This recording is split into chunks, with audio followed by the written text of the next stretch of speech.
राज्यात रिक्षा आणि टॅक्सी चालकांसाठी आता मराठी भाषा अनिवार्य करण्यात आली आहे. परिवहन मंत्र्यांनी या संदर्भात मोठा निर्णय घेतला असून मराठी बोलता न आल्यास चालकांचा परवाना थेट 3 महिन्यांसाठी निलंबित केला जाणार आहे. प्रवाशांची अडचण दूर करण्यासाठी आणि भाषेचे वाद मिटवण्यासाठी सरकारने हे पाऊल उचलले. पण या निर्णयावर प्रत्यक्ष रस्त्यावर रिक्षा चालक आणि प्रवाशांची काय प्रतिक्रिया आहे, पाहुयात हा ग्राउंड रिपोर्ट. नमस्कार दर्शको, तरुण भारतमध्ये आपल्या सगळ्यांचं स्वागत आहे. राज्य सरकारनं नुकताच टॅक्सी चालकांना आणि रिक्षा चालकांना मराठी अनिवार्य केलेलं आहे आणि मराठी सक्ती आहे 20 ऑगस्ट म्हणजेच आजपासूनच अनिवार्य केली आहे. या संदर्भात मी कोल्हापुरातील बस स्थानका येथे आलेले आहे आणि माझ्यासोबत काही रिक्षा मंडळी, रिक्षा चालक आहेत. आपण त्यांच्याशी या संदर्भात बोलूया. ते या निर्णयाकडे कसं बघतात, त्यांच्या प्रतिक्रिया जाणून घेऊया. नमस्कार सर, आज हे अनिवार्य केले मराठी राज्य सरकारनं रिक्षा चालकांना आणि टॅक्सी चालकांना, या निर्णयाकडे तुम्ही कसं बघताय? नाही, आपल्या इथे सर्वसाधारण रिक्षा चालक सगळे मराठीच बोलतात. हिंदीमध्ये कोण, जर पुढचा माणूस जर हिंदी बोलत असला तर तेवढ्यापुरतं आम्ही हिंदी बोलू शकतो. कारण आमच्या इथे सर्व रिक्षावाले मराठीच बोलतात. तर तुम्ही कसं बघताय या निर्णयाकडे? सर्वप्रथम मध्ये पूर्ण महाराष्ट्रात जे लागू केले मराठी भाषाचं योग्य, प्रथम म्हणजे चांगला योग आहे. मराठी बोलायलाच पाहिजे. हे मातृभूमी भाषा मराठी आहे. मराठी हा बोललंच पाहिजे. पुढचा माणूस जर त्यांच्या भाषा जर बोलत असेल त्यांच्यापाशी आम्ही थोडंसं रिस्पॉन्स त्यांच्या भाषेने जुळून घेतोय. एवढंच आमचं काम आहे. बाकीचं तर राज्यभरामध्ये अनेक भाषा वापरल्या जातात आणि मराठी सक्ती या निर्णयाकडे तुम्ही कसं बघताय ते त्याच्या प्रतिक्रिया द्या. पण याचा नेमका परिणाम काय होईल असं वाटते तुम्हाला?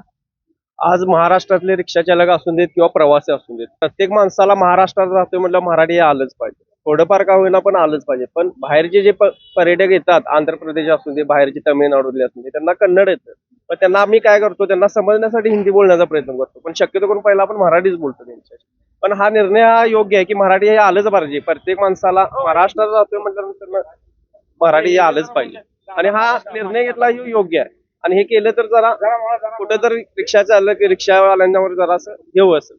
बाहेरचे आज परिस्थिती अशी झाली की बाहेरचे युपी बिहार मधले रिक्षावाले भरपूर झालेत.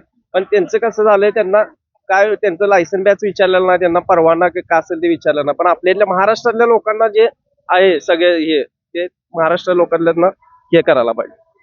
सर, काही वेळी आपल्या राज्यामध्ये परराज्यातून सुद्धा लोक इथं आपलं रोजगार चालवण्यासाठी येतात, रिक्षा चालवतात. त्यांच्यासाठी हिंदी हे त्यांची मातृभाषा आहे. पण त्याच्यावर ही सक्ती लागू केली आहे, त्याचा परिणाम काय होईल असं वाटतं तुम्हाला? मुळातच या निर्णयाचं आम्ही रिक्षा चालक म्हणून स्वागत करतो.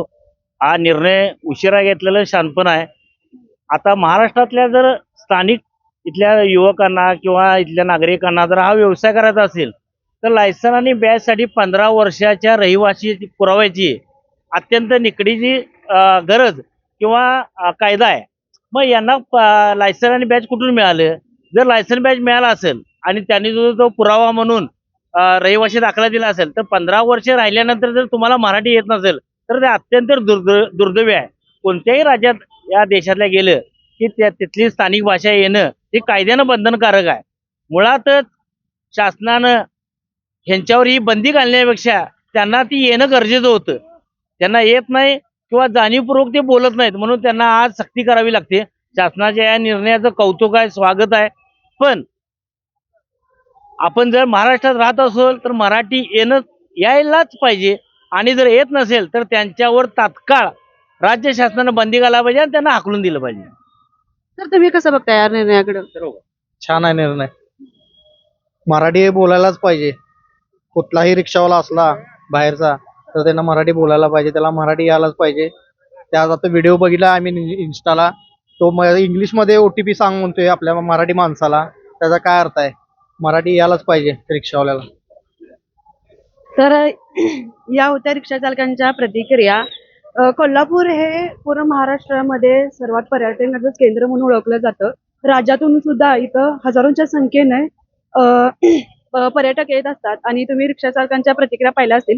त्यांनी राज्य सरकारने घेतलेल्या निर्णयाचं स्वागत केले. कोल्हापूरमध्ये रिक्षा चालकांनी राज्य सरकारच्या या निर्णयाचं स्वागत नक्कीच केले. पण तुम्हाला राज्य सरकारच्या निर्णयाबद्दल काय वाटतंय मला कमेंट्समध्ये नक्की सांगा. कॅमेरा पर्सन सुरेश पाटील सह मी नीता पोदार, तरुण भारत, कोल्हापूर.